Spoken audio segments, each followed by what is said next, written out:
Hello, how are you? This is your video for chapter 31, Drugs for Coagulation Disorders, and that starts over on page 423. Let's see, so we say drugs for coagulation disorders. Coagulation pretty much means hemostasis. Your blood is in the right concentration and it's all in the right places. That would be hemostasis. To not be in hemostasis would mean you're either bleeding out or you're causing too many clots.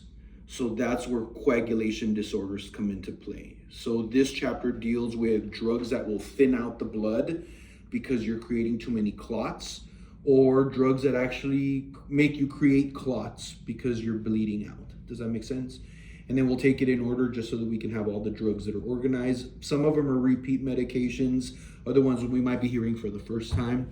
I had put it on the board yesterday, but I wrote it down for you here just so you can consolidate all of them. This is pretty much all the drugs we're going to cover in this chapter. So we're going to talk anticoagulants, and pretty much it's three of them. It's heparin, warfarin, which are your main ones, but you should also know enoxaparin, which is Lovenox, low molecular weight heparin. More on that in just a little bit. Then we'll move over to part 2, which is going to be antiplatelet. Notice how the top one is anticoagulants, but the second one is antiplatelets. Why? Because there's two systems in your body that control hemostasis. One of them comes from the liver, clotting factors. So that would be anticoagulants.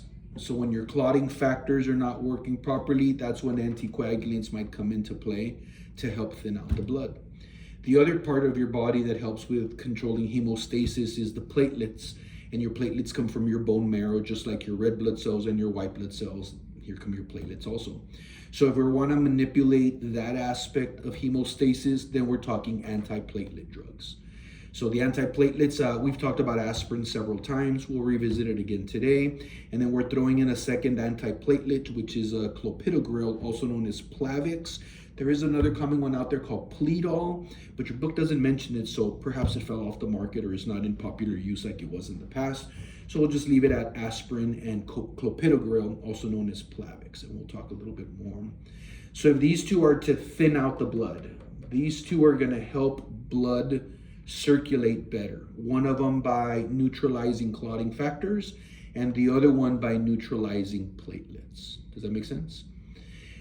The fibrinolytics we talked about already in the previous chapter, and in fact you had a test question on it on yesterday's exam. Fibrinolytics, fibrin, which is a clot, and then lytic as in lysis, to break apart. So these medications are there to break clots apart, and we talked about them. These are enzymes. They end in ACE. So anything that ends in ACE is going to be an enzyme. So these drugs that are fibrinolytics are literally infused enzymes IV that travel throughout your bloodstream, find clots, and then destroy them, active clots, yeah? So in this case, we're going to talk about activates, but there's quite a few other ones. But to know one is to know all of them.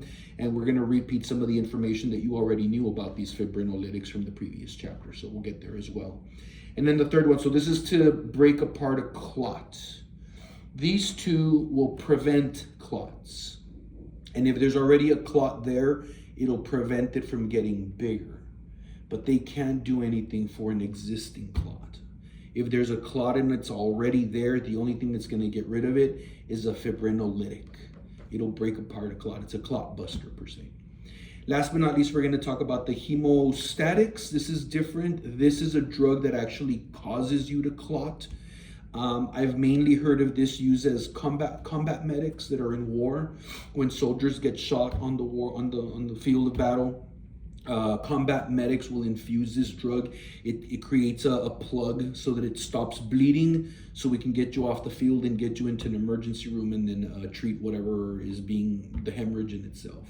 However, that's not the only use for it. It is common also in operating rooms for patients that are already known to have potential bleeding complications after surgery. This might be an option that the physician, or the surgeon rather, might go with to infuse, just to help prevent any kind of potential bleeds for someone that has a history of bleeding. Make sense?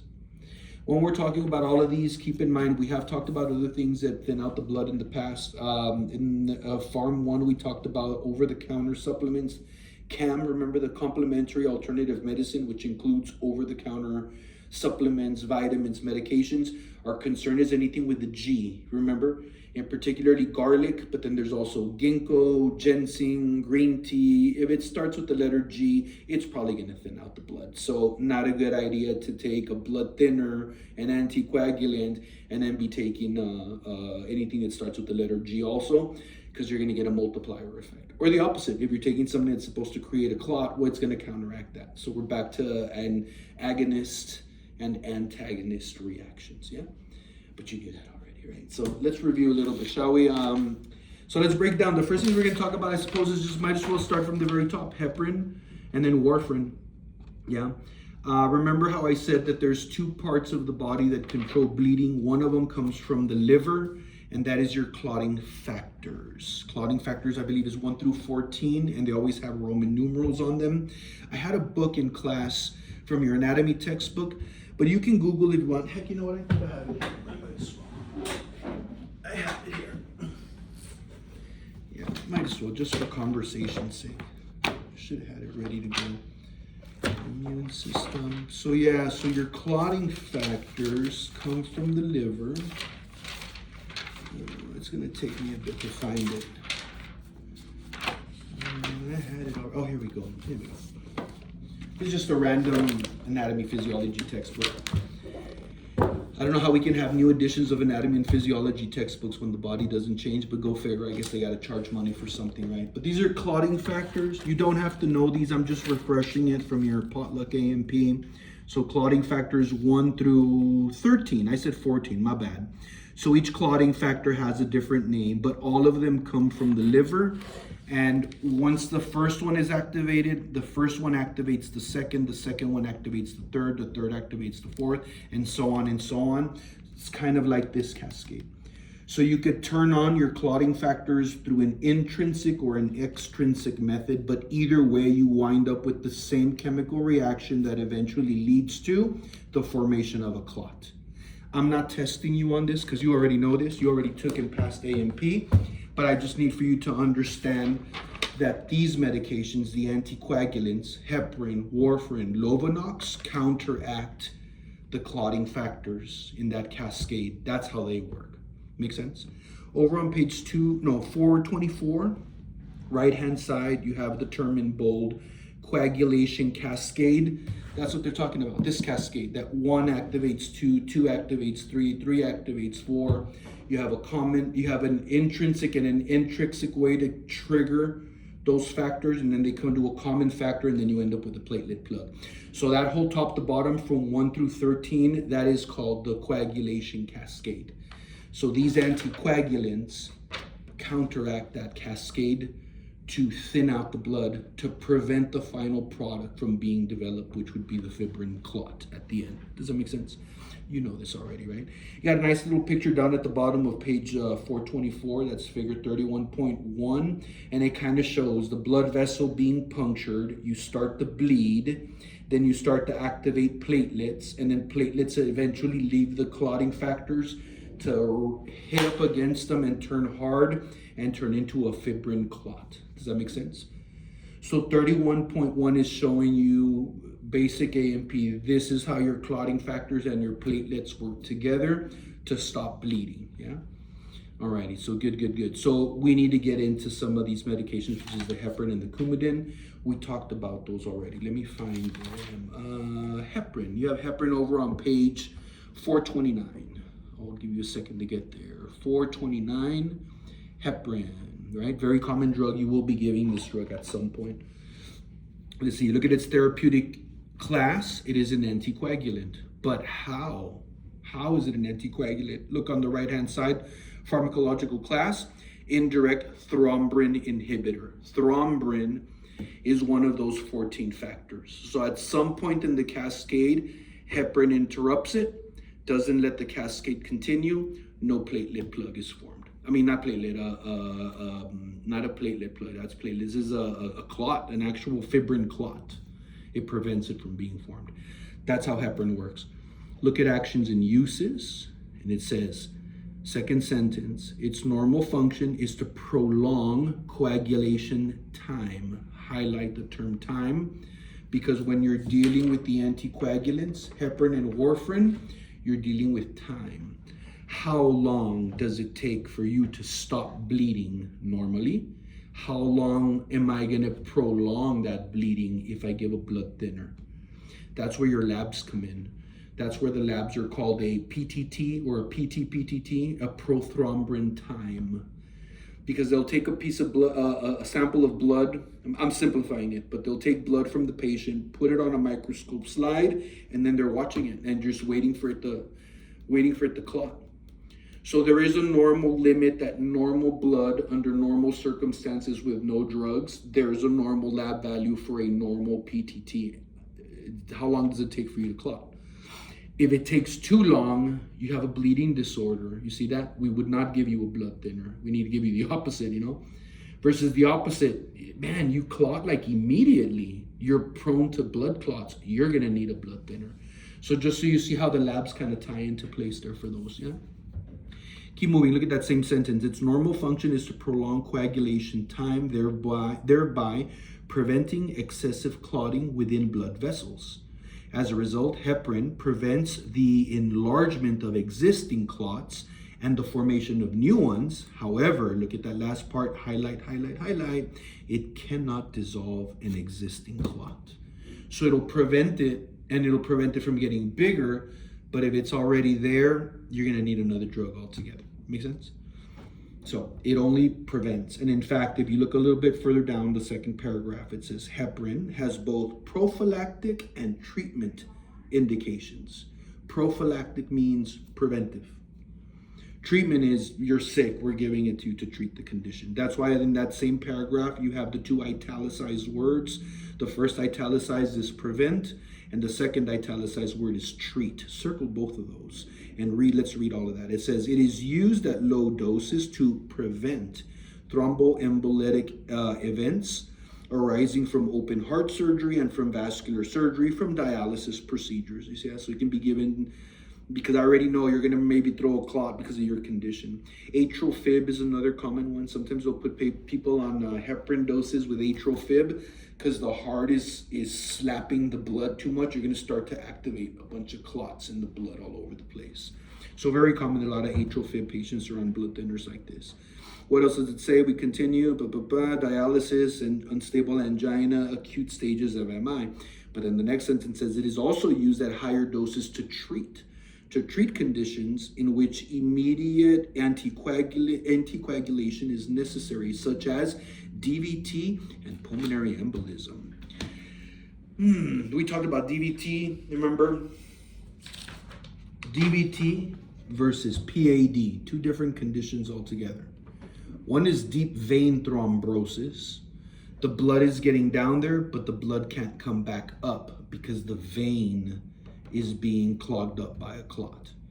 Versus the opposite is peripheral artery disease. The blood can't even get down there. It's being blocked by a clot. Does that make sense? So no surprise that the signs and symptoms of DVT and PAD are pretty much the opposite of each other. Because where DVT, the blood actually gets down there, it just can't come back up. So now you've got congestion of that lower extremity. This is where you have this, swollen. It's a swollen foot. When you touch it, it's going to be warm or hot to touch. Yeah, when you look at it, it's going to be reddened and inflamed. And if this patient has diabetes and starts with gangrene of the foot, you're going to be seeing a lot of wet gangrene. You're going to see a lot of drainage and a lot of bandages that soak up and stuff as well. Yeah, that's all for DVT, deep vein thrombosis. The blood gets down, but it can't come back up. PAD is the complete opposite of it. PAD, peripheral artery disease, the blood can't even get down there. You see that? So as opposed to being swollen, it's shriveled. It literally looks like a tree branch because all of the leg looks nice and fresh up until you get right there. Then from here down, it looks like a tree branch. It's shriveled, it's brown, and it's got these lines going up and down. It looks kind of like beef jerky. It looks like freaking beef jerky. And as opposed to it being hot, there's no blood getting down there, so it's cold. It's cool to the touch. Yeah, it's not going to be red. It's going to be pale or dark. And if they did have gangrene, you're talking this wet gangrene. Fingernails are affected too. With PADs, where you see those big, gnarly, hard as hell toenails. Not only that, but you take off a PAD person's sock and poof, all of his hairs and skin cells is floating in the air because everything's dying with no blood getting down there. Look at how this guy's got a hairy leg, and right where the PAD starts, no hair. Even the hair dies on there as well. So both DVT, PADs, these are both conditions in which an anticoagulant like heparin, like Coumadin, might be thrown into the picture, which is why your book is mentioning those right there, right? We gotta talk about some administration alerts also with heparin. If we look a little bit, first bullet point kind of says halfway in there, heparin doses using weight. You gotta weigh the patient to know how much heparin we're gonna give them. And then we gotta draw some labs as well, which is there it is. Don't let the A in front of PTT fool you. PTT, but sometimes they put that A. It's just a way that the lab is recognized, a partial PTT value. And then you have a clinical indication for the drug. They're going to go by the PTT. Yeah. So the prothrombin time. If your prothrombin time is too short, that means we got to thin out your blood. You're clotting too quickly. You see that? But when the PTT is too long, oh crap, I gave you way too much heparin. You're gonna bleed to death. I gotta lessen the dose. So that PTT is really the way to go if you've got therapeutic lab values that the doctor's trying to maintain the patient at. I'm not gonna ask you any questions on lab values, therapeutic values. I just need for you to know that heparin is a drug of choice for this situation here. And there's a couple of other administration alerts. Look what it says. Second bullet point, subcutaneously. In fact, heparin is contraindicated through IM routes. Why? Think about it. If I've got heparin in a syringe, which thins out the blood, turns off your clotting factors, and then I give it to you as an injection, that injection is going to bleed and bleed and bleed and bleed and bleed and bleed. This is why heparin is contraindicated as an IM. It's always given sub-Q because sub-Q doesn't have any blood vessels in it, and then it allows the absorption rate to be steady as well, right? We keep moving. Look at the third bullet point, and just says intramuscular injections right there, contraindicated, black and white, right? Up at the top, adverse effect, just highlight abnormal bleeding. But duh, if I'm giving you a blood thinner, then I should warn you of report any unusual bleeding. You start getting nosebleeds, blood coming out of your ear, your sclera turns all red because of a bleeding eyeball. You see that? What's another one? Coffee ground emesis, black tarry stools, also known as melena, right? All of those things. You got to educate the patient of every possible sign or symptom of excessive bleeding, and then they have to report that to the doctor. Obviously, a low blood pressure, and then you're very pale and your heart is starting to go faster. It's trying to compensate. So all of that having to do with bleeding, that's your precaution with heparin being given. But good thing that we're doing our PTTs to make sure that we're giving the patient the right amount. You have a black box warning against contraindicated with the risk of spinal hematomas. So there is concern with the use of heparin and also epidurals or anything of the spinal taps being done, because that could promote a bleed to occur under the subarachnoid space there, yeah. I like this down at the bottom where it says herbal and food interactions, GGG baby, right? Ginger, garlic, green tea, ginkgo, all of the G's, contraindicated with heparin. You're gonna bleed out even further. You're gonna extend your PTT time, your PTT. No wonder you've got all this weird bleeding. You're eating a bunch of garlic while you're on your heparin. Does that make sense? We're gonna need an antidote down at the bottom. What if I overdid it? My PTTs are way too long. He's taking way too long to clot. I gotta bring that PTT down shorter. What do I give right there? Highlight treatment for overdose, protamine sulfate. You guys good? Good. The other drug, and you've got all of them over on table 31.3 on the previous page, 428. Up at the very top, there's heparin and warfarin, just like we had right here. But you got another one in there too, Lovenox. I just need for you to know that that's known as a low molecular weight heparin.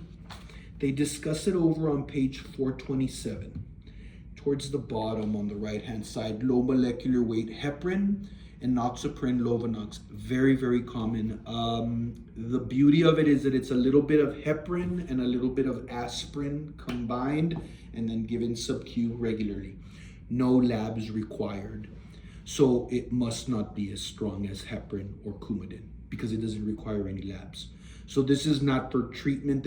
Not for preventive. It's more for preventive. So you're giving this to patients that are coming out from open heart surgeries who have a potential to now form a clot. So they'll go through therapy for several weeks of taking the Lovenox sub-Q just to thin out the blood, just to make sure that there's no complications related to post-operative care. And then they come off of it altogether. I don't think people stay on it long term. It might be, you never know. There might be something new out there that people are using it for. But for the most part, low molecular weight heparin, you're on it. You accomplish the goals and then you just kind of pretty much get off of it. But the beauty of it is it does not require labs. So that's the hint that it's much weaker than heparin or Coumadin. So we talked heparin, we got to talk Coumadin also though, right? And Coumadin is over on page 430. Coumadin is the brand name, sorry. The generic name is warfarin. You should know both. So warfarin, Coumadin, same thing. You always get both names on my exams, right? Look at the therapeutic class. Anticoagulant also oral. Where heparin is going to be more sub-Q. This one's oral, but I think it's got more than one form if I'm not mistaken. Look over for the pharmacological class, and it is a vitamin K antagonist. So this one works because the vitamin K also plays a part in your clotting factors in there as well. So vitamin K and Coumadin warfarin are the opposite of each other. Needless to say, vitamin K would be the antidote for an overdose of warfarin, Coumadin, right? Look at under actions and uses. First sentence there, it says, what is it used for? Prevention of stroke. What kind of stroke though?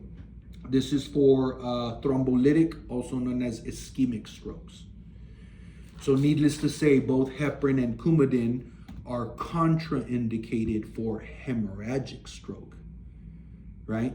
So this is for the type of stroke, you first droopy, due to a clot. Now we need this. But if you're having a stroke because of a brain bleed, this will make the situation worse. So you need to know that.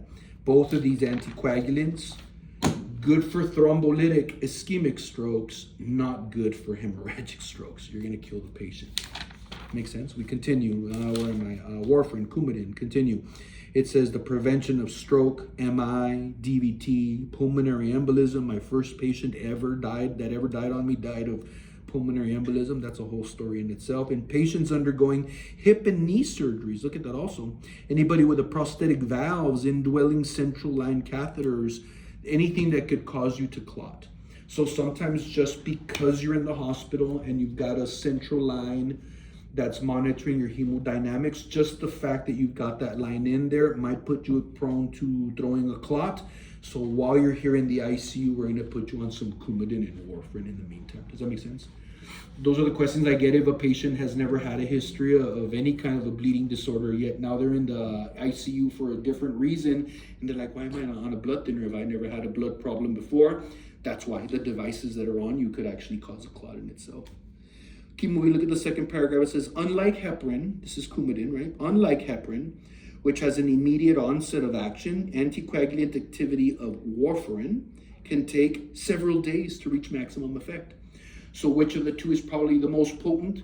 Heparin. Heparin is more potent than Coumadin. Make sense? What else do we have here? And it says a little bit further down, last sentence, therapeutic ranges of serum warfarin levels is 1 to 10 because you're trying to achieve an INR of 2 to 3. So where heparin, the lab that we monitor, is PTT, for warfarin, Coumadin, it's INR. It's an international ratio unit or something. It's like a made-up scale specifically for those clotting mechanism that Coumadin affects. So I guess the whole world got together and decided, okay, we got to come up with a scale. So that's why they call it international ratio. Yeah, it's like everybody sat down and okay, this is what we're going to use, the medical community. Do you see that? We keep moving. Look at how administration alerts. Number 1, just vitamin K. So vitamin K is going to be the antidote for overdose. but it's also an antagonist to the drug in itself. So we're going to warn patients to stay away from anything that's got vitamin K. If you move across where it says under the section herbal, stuff that has vitamin K, because I'll probably put these things in there in your exam: kale, spinach, turnips, mustard greens, broccoli, Brussels sprouts, cabbage. Ooh, I'm getting hungry now. All of these things have vitamin K in it, so concerns if you're already eating a lot of this food and now they're putting you on Coumadin, warfarin, or vice versa, you're on Coumadin, warfarin, and now you're having these big old kale salads because you're trying to get fit. You got to be careful. So patient education more than anything. Needless to say, your adverse effect is going to be unusual bleeding as well. So we're back to teaching the patient about unusual bruising, bleeding from many orifices in the body, black tarry stools, coffee ground emesis, that kind of stuff. So educate. And that's pretty straightforward right there. Bam. Heparin, the lab is PT-PTT. The antidote is protamine sulfate. Warfarin, also known as Coumadin, the lab is INR, and the antidote is vitamin K. I can think of 6 questions I can write just based on this, but you probably only get 2. Yeah, let's see. Depends what kind of mood I'm in, right? I kid. Alrighty, so that's warfarin and Coumadin right there. Warfarin, Coumadin, Lovenox, anticoagulants, clotting factors from the liver. Needless to say, who's going to have clotting factor problems? Liver failure, hepatitis, alcoholism, anything related to the liver, you're probably going to have some bleeding problems. Makes sense? Yeah. All right. Next section is going to be the antiplatelets. Platelets are different. Platelets are coming from your bone marrow. What kind of things can affect bone marrow from making platelets? Well, overuse of opioids, overuse of pain medication will slow down bone marrow. Overuse of pain and opioid medication decreases the rate of red blood cells, so they become anemic. Decreases the rate of white blood cells, so they have infections. Decreases the rate of platelets, so we're back to unusual bruising. You see that? Other people that might have low bone marrow, the cancers, the white blood cell cancer, leukemias, anything that's having to do with the bone marrow leukemias, those will have low red blood cell, low white blood cell, and then low platelets. Does that make sense? Connect those 3. Anytime there's a bone marrow problem, those 3 things are going to be affected right there. In this case, we're focusing in particularly on the platelets. I guess you would call that thrombocytopenia. Thrombocytopenia. A low amount of platelets? I believe that's the term. Google that. 5 bonus points if I'm right. All right, I kid. Antiplatelets. So you got several drugs on here as well. Page 431's got that table 31.4. Look at the very top, aspirin. Yeah, definitely highlight good old-fashioned aspirin. And then a little bit further down, you have clopidogrel there. Aspirin, however, is over on page 234. We can go there if you'd like. 234, let's do it. 234. See how you're still not done with Pharm 1? It rears its ugly head every time. 234. Aspirina. 234. Aspirin. Page 234. This is in chapter 18, I believe. Yeah. 18, yeah. So let's see. Aspirin. Wears multiple hats. Very old drug. Look how it says acetylsalicylic acid, or ASA. ASA is the common abbreviation for acid. And look at that part where it says salicylic. Salicylic acids is aspirins. So be careful, because a lot of times some medications, some over-the-counters, that drugs that have aspirin in it won't say the word aspirin. They'll say salicylic acid is included within the medication. Things like Pepto-Bismol has salicylic acid in it, so that's aspirin technically. You see that? So you got to keep that in mind related to allergies and then the complications that come with aspirin, right? Look at the therapeutic class. It says not an opioid, but it is an analgesic. It's a non-opioid analgesic. It'll take care of the pain, but it will not hit what receptor? The mu receptor, that's right. So the mu receptor is not hit. by aspirin. Therefore, it controls pain without the addiction and without the euphoria. Boo!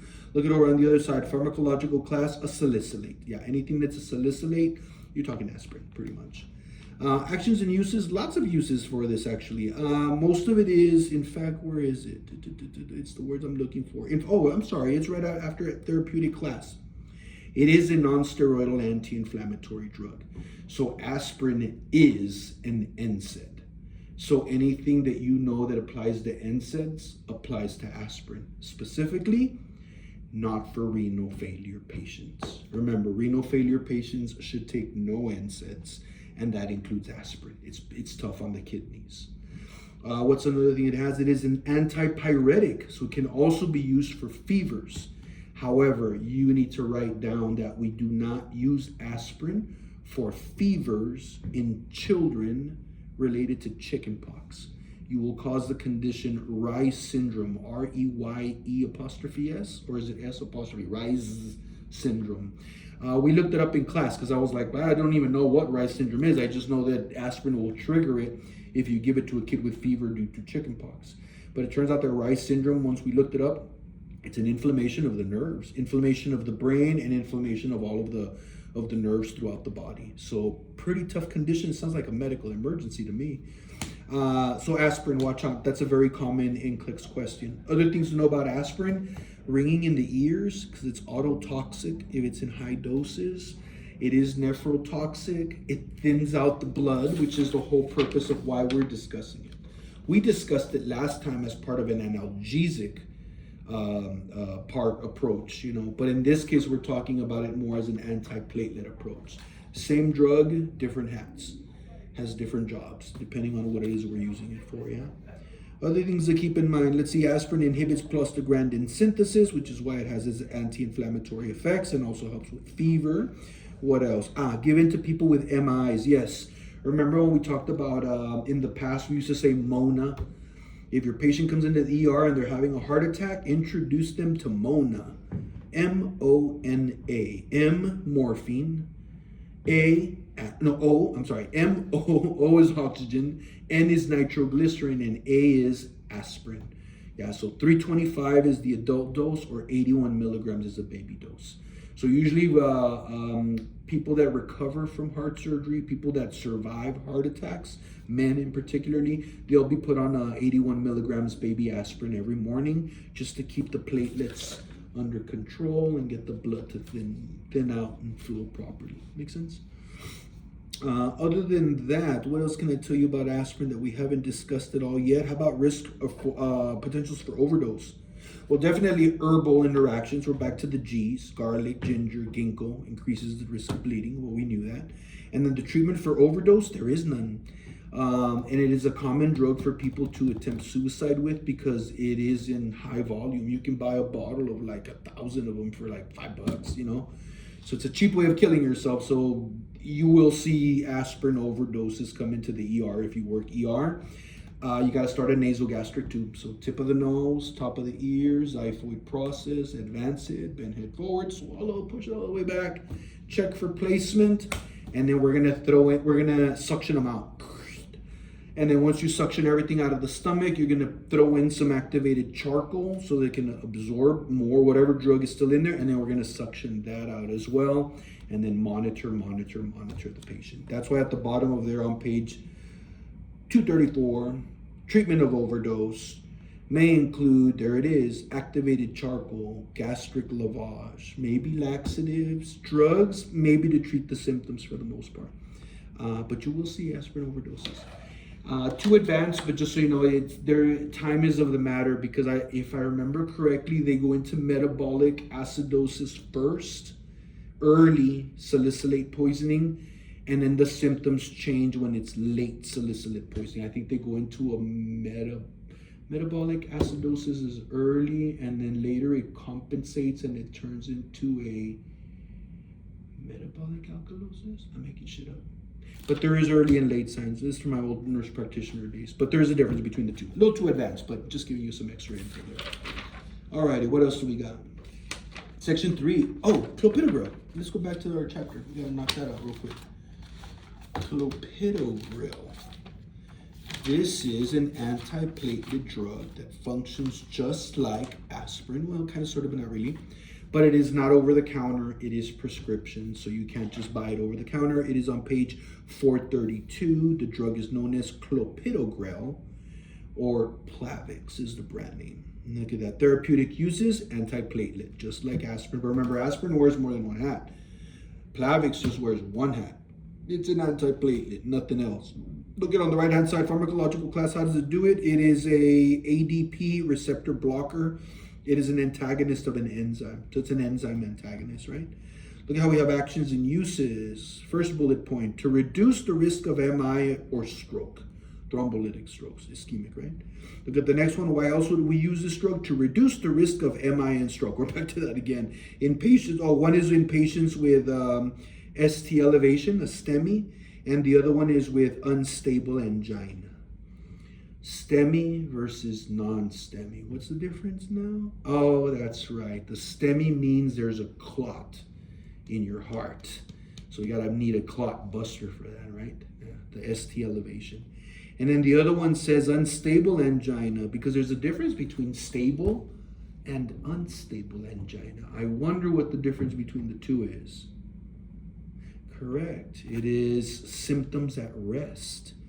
When the patient has symptoms at rest, this is unstable, you know? Because if you're actually having symptoms with activity, yeah, that's angina. But unstable is, damn, you're sitting there and you're having chest pain. You see that? So that's the difference between the two. But you knew that. You just got that question right on the last exam, right? What else do we got? A little bit further down, it says in the paragraph, clopidogrel may be given off-label use to prevent thrombus in patients with coronary artery stents or to prevent postoperative DVT. Off-label use. Only doctors can do that. If you become a nurse practitioner or a physician assistant, no off-label use is for you. You can only prescribe drugs for what they are made for.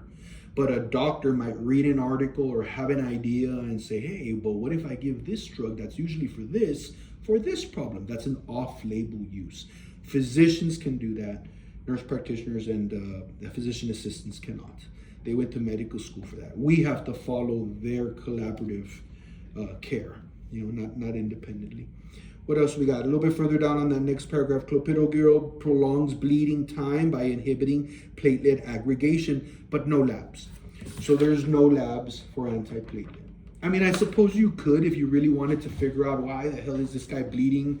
He's been taking aspirin like crazy. I suppose you can get a platelet count to see how bad the platelet neutralization is, but not very common. Usually the labs that we're talking about are usually PTTs and INR for heparin and Coumadin, but for the most part, platelet, you don't do a platelet count. You could, I mean, some situations might arise where you might as well do a platelet count because, I don't know, you might be reacting to the clopidogrel very bad, which is why look at treatment for overdose for this drug is a platelet transfusion. Yeah, freshly squeezed, no, fresh frozen plasma platelets or something like that, FFP, I think. Or is that fresh frozen plasma? I don't know, it sounds like orange juice, right? Either way, because we're still playing with platelets, we're still playing with bleeding, the herbal interactions, we're back to the G's, to staying away from the G's altogether. But adverse effects, you're back to the same thing, either kind of bleeding precautions, things of that nature. But no need for labs, antiplatelet. Third section is the fibrinolytics. This should go pretty quick because we discussed the fibrinolytics in a previous chapter because that's the drug of choice for the STEMI. For the ST elevated myocardial infarction, you're gonna need a fibrinolytic, to break a clot apart. Your book discusses them starting on page 434, 435. I like that table 31.5 over on page 435.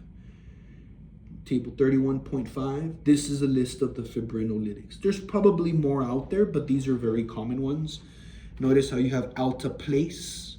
Right after that, what is it? Retaplase, streptokinase, tenecteplase. They all end in ACE. It's an enzyme. They're all enzymes.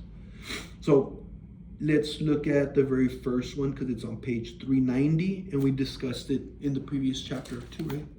For the previous exam. But let's go over to 390 anyways. 390, alteplase, also known as Activase. This drug is given IV upon detection of a thrombolytic stroke, confirmation of thrombolytic stroke, or confirmation of pulmonary embolism, confirmation of what's another one?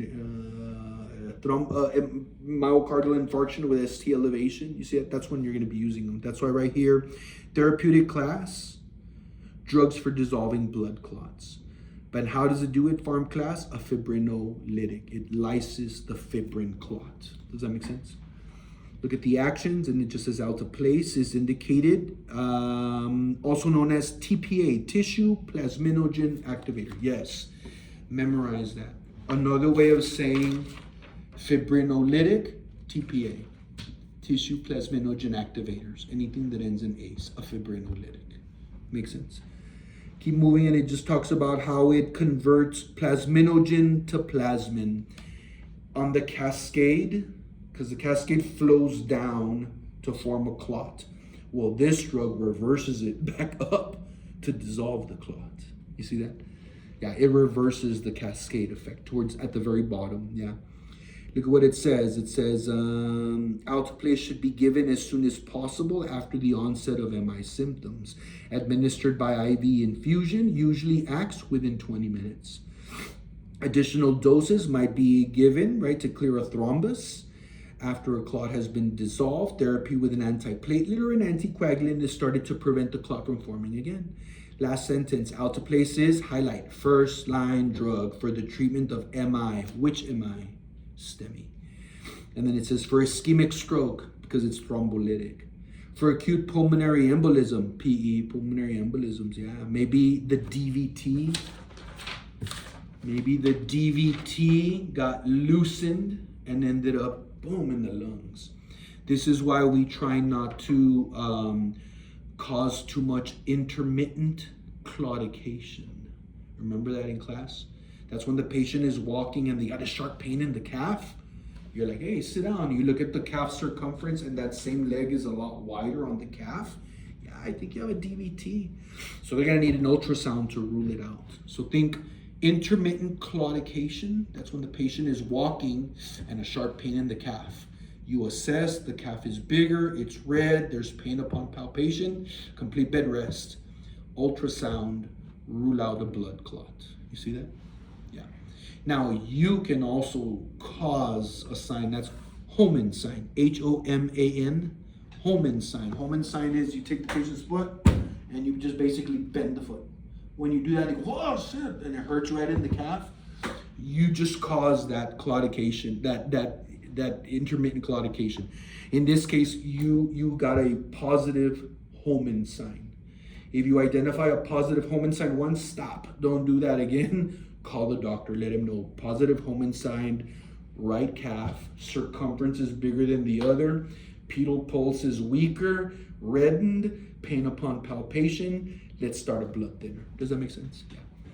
Anyways, or it might get so bad that it dislodges, ends up in the lungs, and now you're in TPA territory here. Make sense? Look at what else does it say. It says administration alerts, reconstitute the drug. Yes, it comes in powder, and then you have to mix it with the fluid, and then you give it IV. Sometimes in 2 doses. It says you have to reconstitute the drug immediately prior to use with the diluent that it comes with, right? Swirl to mix, don't shake it. Second bullet point, decrease risk of bleeding. It says avoid all parenteral injections. Once they give you this medication, no injections. You're gonna bleed out because I just turned off all the clotting in the entire body. So your adverse effects is bleeding, but severe bleeding from even the dumbest little tap on the head or anything. So this is why I emphasize so much complete bed rest. Call bell within reach, answer the damn call bell, or they're gonna get frustrated and get out and hit the floor. Bed at the lowest position. Side rails ×4 up. Unconscious patient never left alone if they're on TPA. Have a sitter, bring a CNA or something in there so she can play on her phone while she's watching the patient. They're a kid, but you know what I mean, right? Look at what it says, contraindicated. Well, where is it? Bleeding, adverse, yeah, possible bleeding. They could bleed to death. This cure could be what kills them if they fall out of bed. Contraindicated in patients with active internal bleeding. Yeah, if you're already bleeding, why am I giving you TPA? You know, history of strokes and head injuries within the past 3 months. You just might give them enough to break that one clot that's holding everything together because they got hit on the head with a baseball 3 months ago. Recent trauma or surgery, same thing. You might have some clotting in place right now that's holding everything together, and then you give the TPA, you loosen that up. Now you've got unusual bleeding in different parts of the body. So this drug's no joke whatsoever. In fact, if I was a unit manager somewhere, I would recommend that my newly hired nurses don't give this, but definitely assist and watch with a more experienced nurse. Teach one, and then you do the next one, and I'll go with you.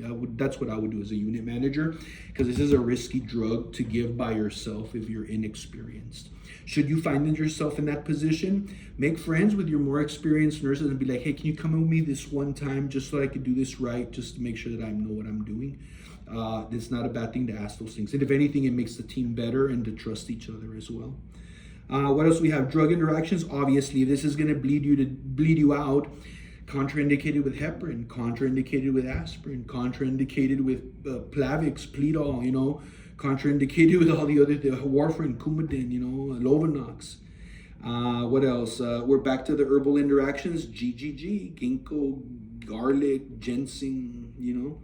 And then overdose, that's the problem. There's no treatment for overdose. So you just have to play it by ear and see what happens, manage the symptoms, and a lot of paperwork because something might go down there with this patient. That's pretty much with the fibrinolytics. But again, you guys kind of knew those already from the previous exam. And last but not least, this new, the hemostatics. There's a small conversation about them. In fact, where is that? Let's go back to your other chapter. Was it chapter 32, was it?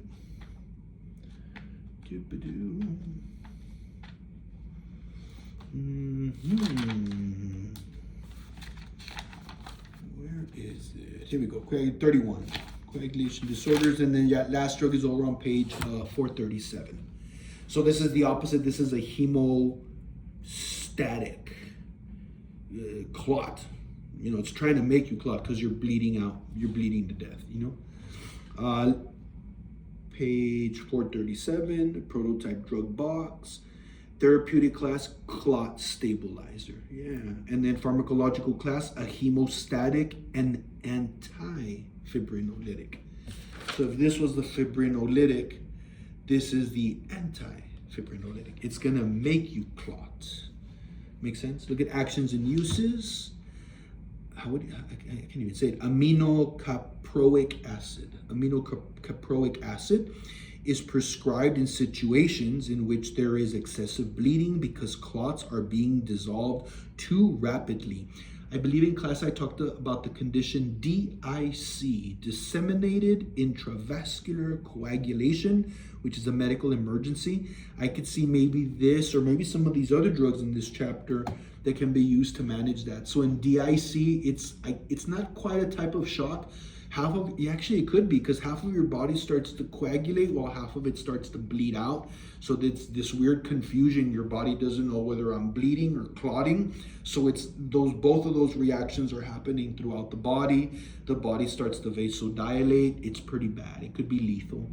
I don't remember right off the bat what would trigger DIC, but that's a fantastic topic for a paper.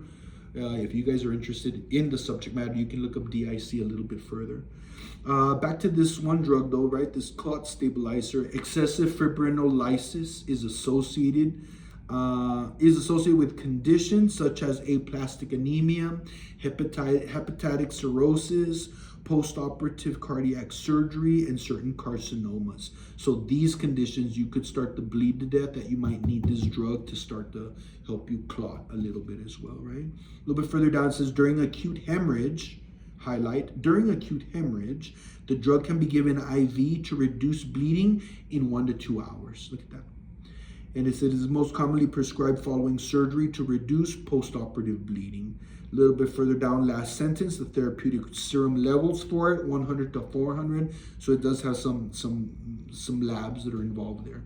But look at the very first bullet point. All I need for you to circle is vital signs, vital signs, vital signs. That's how you know if you got some complication occurring with this drug. And then under adverse effects, just highlight where it says it should be used cautiously in patients with a history of thrombolytic disease. Thromboembolic disease makes sense. If you already have a history of clots and strokes and pulmonary embolisms and DVTs, you know, transient ischemic attacks, no, I can't give you this drug. Now you really are going to have all of those clots happening. Or you might have to choose the lesser of two evils. He has a history of it, but he's currently bleeding to death. And that's when we look at the doctor and say, okay, doc, what do you want to do? And then whatever it is that he orders, you do it. And then you document, just to CYA. Alrighty, guys. You have an exciting future coming, right? With a lot of action. But that was chapter 31 for now. Give me a few and we'll get started on chapter 32 in just a few. Alrighty, thank you for your attention. Kept it under an hour or two for those short attention spans. See you later. Bye.